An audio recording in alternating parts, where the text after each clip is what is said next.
Creating conversation you can share. That's what we're all about. Arrow.net, ARROE.net. We are unplugged and totally uncut with Charlene Amoia. I'm doing well. How are you doing? Absolutely fantastic. I got to tell you, I would love to see the research as people start taking in this show of how people's lives are going to personally change, because you guys have the guts and you've got the skills on how to share a story of the everyday world and find a place where forgiveness can take place.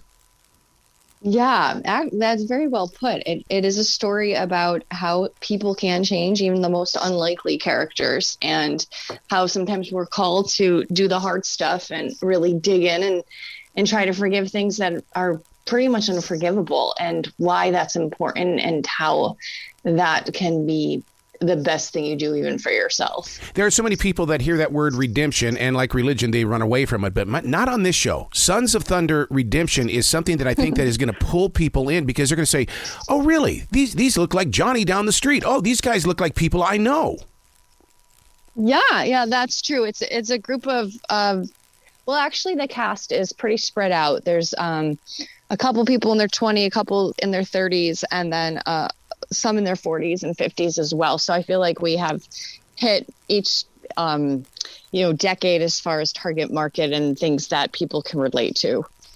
How tough was it to slip into that role of Sandy? Because she starts off a little bitter. She slips out really bitter in the beginning. She's very, very angry. She is not very nice and wants him to go away.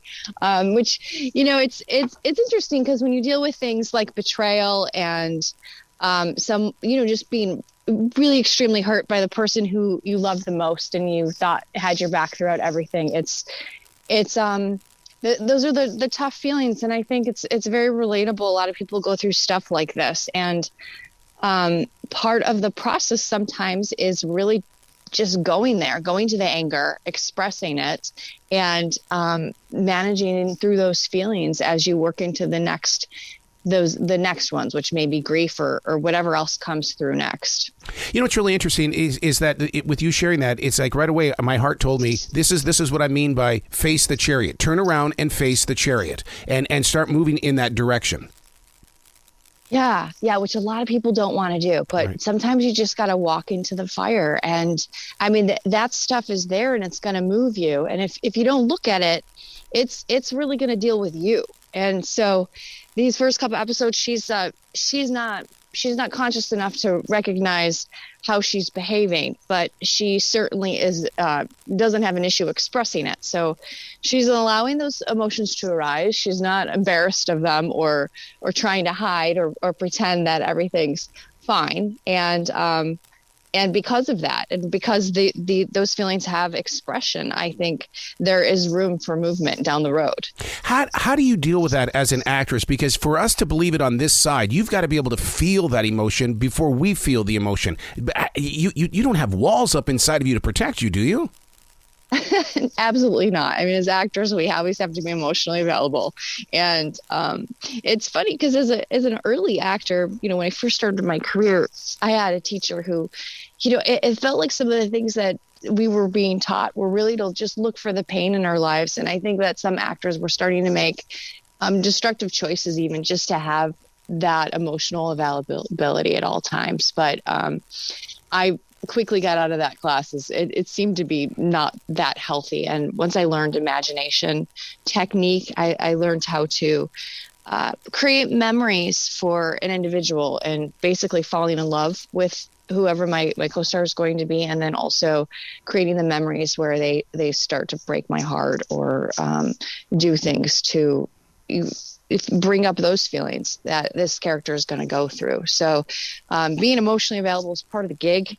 Luckily, I'm a sensitive person, and it's not hard for me to if you're going to cry, I'm going to cry with you. Yeah. Now with the bitterness and stuff like that Sandy has, so bad I want to say that she's flawed, but at the same time, I want to see that there's glory somewhere along the way here.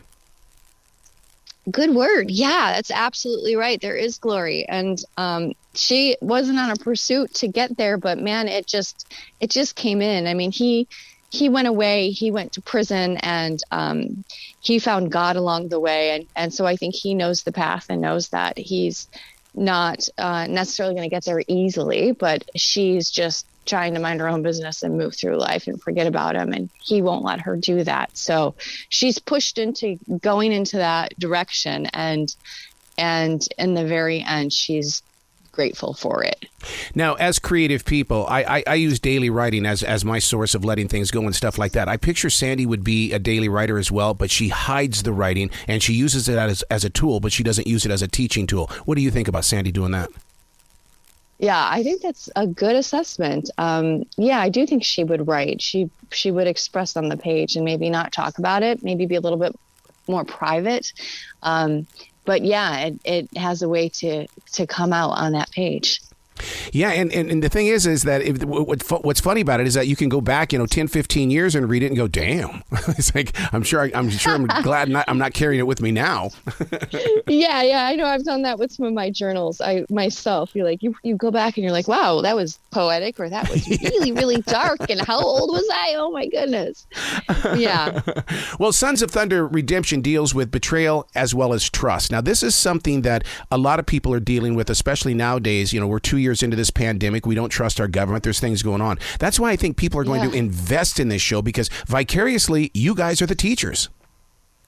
Oh, yeah. Well said. I think, it's something that, man, we all can relate to right now. And one of the things that I think that we all have to remember is to check back in with ourselves, go to those deeper parts of ourselves, the quiet part where we know what's the right thing to do next, because we can have, various narratives telling us things along the way. And I think we learn these lessons early on with maybe good examples or bad examples too, but we have to find that quiet place inside and follow that, because no one knows what's right for us better than we do.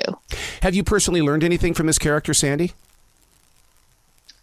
From Sandy, I have, absolutely. I mean, I think it's really easy to intellectually talk about forgiveness and why that's the right thing to do, but to actually do it or to take action to do it sometimes isn't the thing that you're gonna, especially when it's not something. In her case, it was confronting interpersonal life day to day. I mean, for me, it's just like, I could forget about something in the past, but it's like, you know what, maybe I can make this little step to open up some kindness for someone else who might be hurting or might be feeling remorseful. Yeah, because if I was standing next to Sandy, and this is how much of a freak I am, if she was having a fit around me, the first thing I would do is I just say, just breathe. Just breathe. I'm hearing you, but I'm going to hear you better if you just breathe. Yeah, good. You've got a lot of good techniques over there, right? In the morning, remind yourself to breathe, all things that we all should be doing more of. Yeah. Well, being a part of a series during this binge watching thing that we've jumped into, this has got to be exciting for you, because I mean, it's so readily available to viewers and stuff like that. And we can continue to go back and watch it and watch it and watch it. It's almost like we're searching for Easter eggs in every episode. Thank you for saying that. Yeah. And the great thing about Flix is I wasn't aware of it before this show. When I booked the job, I logged on and I watched. They have another season called Just Sons of Thunder, which is a completely different cast, but dealing with some more of the same themes. And you get a 30-day trial, so you could check out the content, but it's great for all the family, and as it's family friendly and faith based. So they've got a lot of really nice stuff there. Yeah, it doesn't offend a lot of viewers in the way, because when you do bring up God and stuff like that, people tend to go, oh my God. So stop it. You're here for a reason. You were called to this thing, flat screen. Yeah, exactly. And there's stuff that's very light. It's not heavy-handed or, in your face. It makes you kind of push away from it. Well, yeah, because what it does, and what I've learned from it is the fact that it puts it out there, and it gives you that opportunity to be a little bit interactive by going, wow, I never thought of it. I don't have to look at, like even Julia Cameron in her new book is, make God who you want God to be.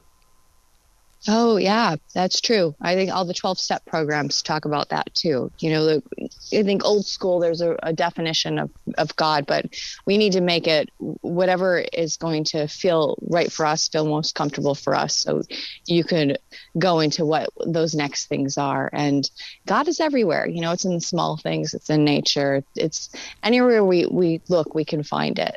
Absolutely. So what's the story behind you guys had to do this like an independent film where there was no time to waste? You had to jump on that set and make those pictures work. That's true. Yeah, we have 6 episodes. We were shooting them all out of order, just to save time. So yeah, sometimes we would do a day where we're doing scenes from 1 and a scene from 3 and a scene from 6. So besides doing the hair and makeup changes, just emotionally trying to remember where we were. It was they were definitely unique challenges, but like every job, you have some new challenges, and they're all fun. Well, when you're at a sequence like that, I mean, what's continuity doing? Going crazy? Because I mean, you have to have the same exact clothes on, you have to have the same exact expression. You've got to be able to do different things. Yeah.